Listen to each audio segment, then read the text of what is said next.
Pakai korsino anunya itu.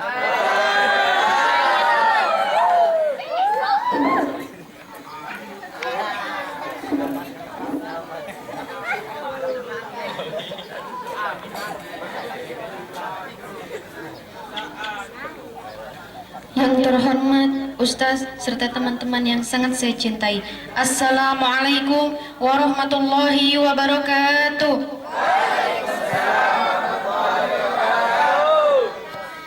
Alhamdulillahilladzi an'amana binikmatil iman wal islam, wassalatu wassalamu ala khairil anam, salatan wa salaman daimaini mutalazimaini fi daris salam.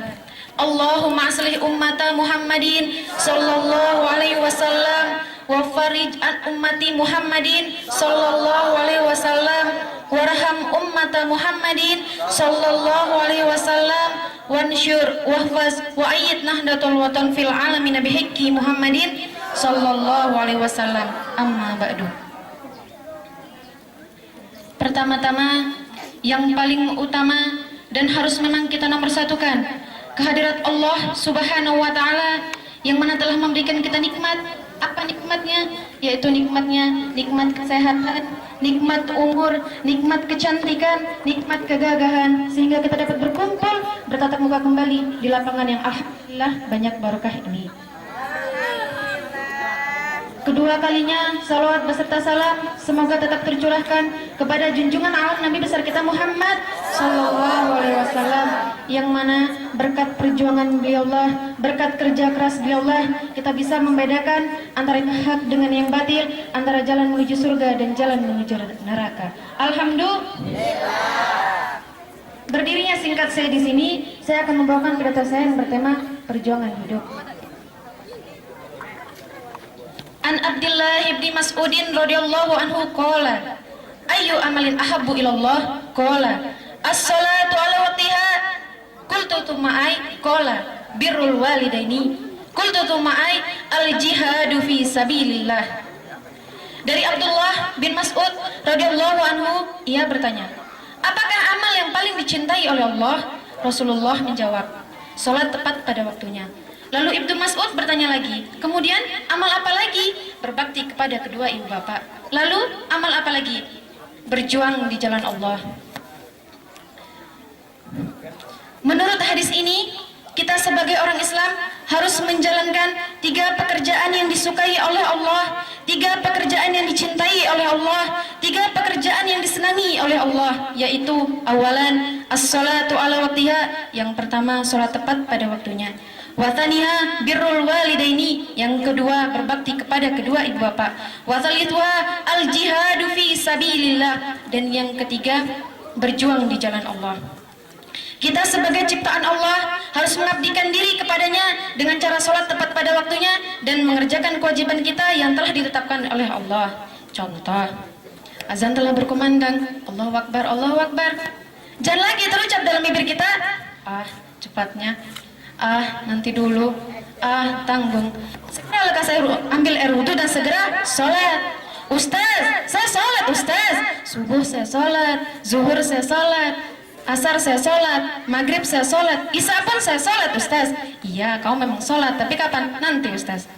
Islam melarang kepada umatnya bermalas-malasan, tidak mau bekerja dan hanya menantikan keajaiban yang datang dari langit. Islam bukanlah agama yang diwarnai oleh asketisme, yaitu mengerjakan sesuatu hanya demi akhirat saja.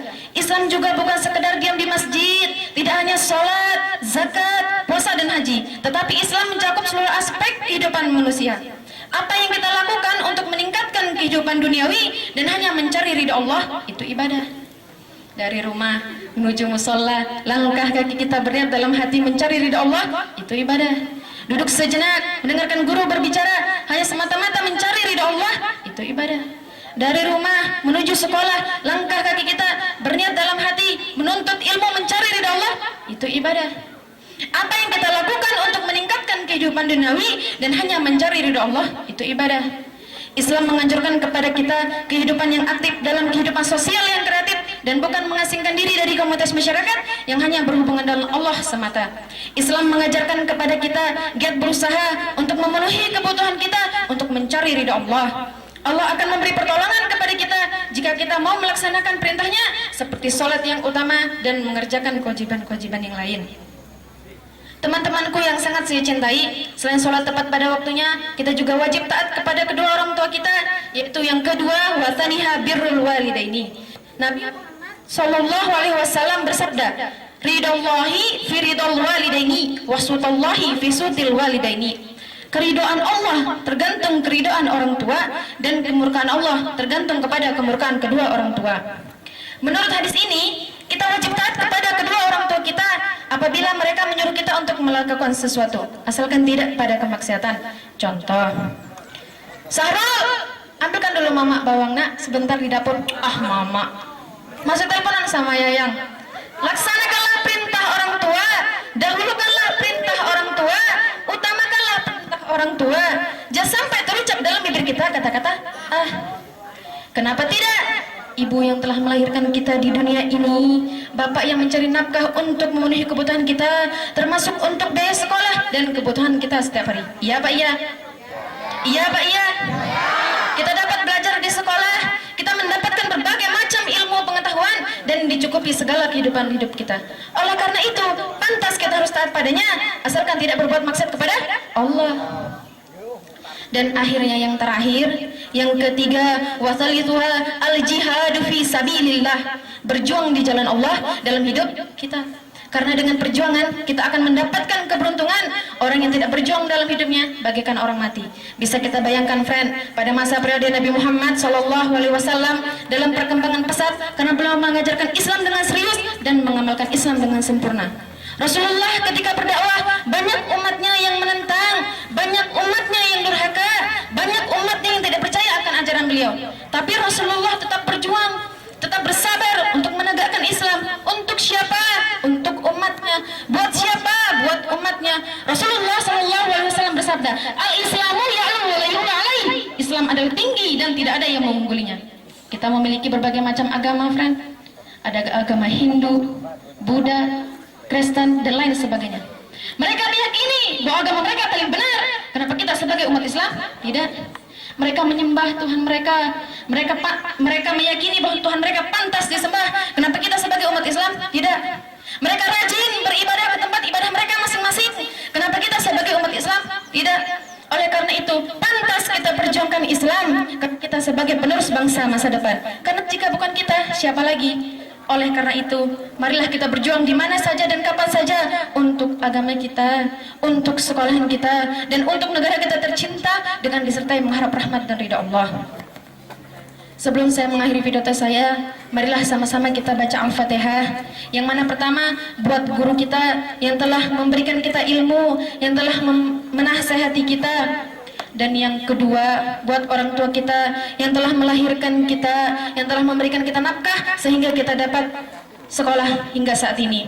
Dan yang ketiga, buat kita yang masih menuntut ilmu, semoga kita menjadi anak yang soleh-solehah, mendapatkan ilmu yang barokah dan berguna bagi nusa dan bangsa. Al-Fatihah. Dan yang terakhir, marilah sama-sama kita berdoa.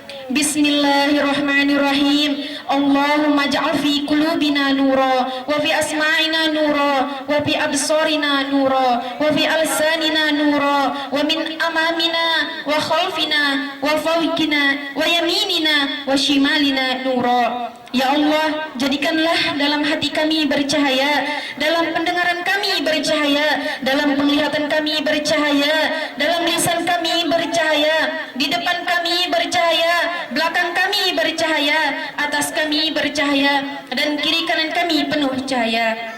Semoga kita menjadi umat yang lurus dan selalu berada di jalan Allah dan mati dalam keadaan husnul khatimah.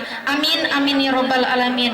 Demikianlah apa yang dapat saya sampaikan lewat pidato singkat ini. Semoga dapat bermanfaat. Wallahul muwaffiq wal hadi ila sabilir rasyad. Assalamualaikum warahmatullahi wabarakatuh.